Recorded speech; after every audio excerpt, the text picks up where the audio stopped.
Hey everybody, my name is Glenn Schofield and I'm the General Manager of Visceral Games. And this year, we're really excited to be coming out with a game made exclusively for the Wii. It's called Dead Space Extraction. It features an all-new story, all new characters, and some brand new mechanics.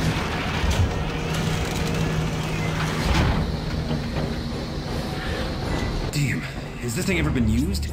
Working on the Nintendo Wii was a pretty exciting thing for us. We were excited about the unique controls and what they brought to the gamer.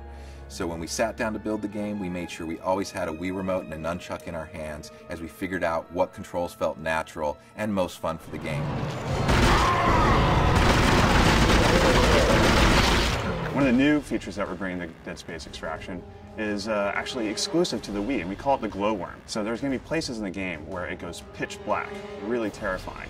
But of course, you can always just shake that Wii remote, and for about 10 to 12 seconds, you cast this really eerie green light around your surroundings. Great for seeing enemies coming out of the darkness, try and find power-ups, and find your way around the Ishimura and the planet surface. Calm down. For all we know, that feed could be from the colony. You don't really believe that?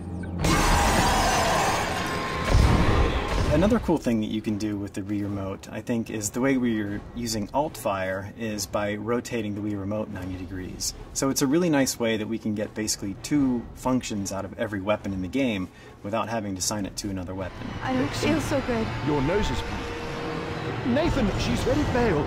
Can we stop for a moment? No time. Man up, sweetheart. One of our big goals with the game was to make sure that we had unique control methods for people that wanted to play with the Wii Remote and the nunchuck, or those that really wanted to use their zapper. So we really focused on making sure that the zapper controls felt just as good as the normal Wii Remote and nunchuck controls feel. There you can see a melee attack being executed, and that's performed by just simply slashing your nunchuck left to right or up and down. That'll actually perform a melee strike. Go! Hit it! I did! What you can see here is one of the many puzzles found in Dead Space Extraction. We really wanted to make sure the puzzles felt interactive for both players, so what we've done is we actually make the players coordinate together. From each section of the puzzle, it alternates from player 1 to player 2. What this does is focus one player to fend off the enemies while the other player is working on the puzzle, and then they have to switch back and forth.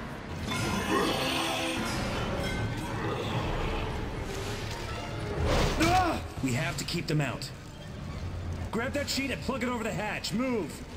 In this scene, you're actually using your rivet gun to rivet these panels into place. The idea is you're blocking the necromorphs from entering the scene through the vent.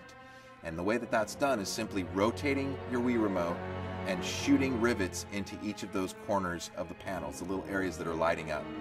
It's an interesting way to use your weapon as a tool, and also a good way to stop the necromorphs from attacking you.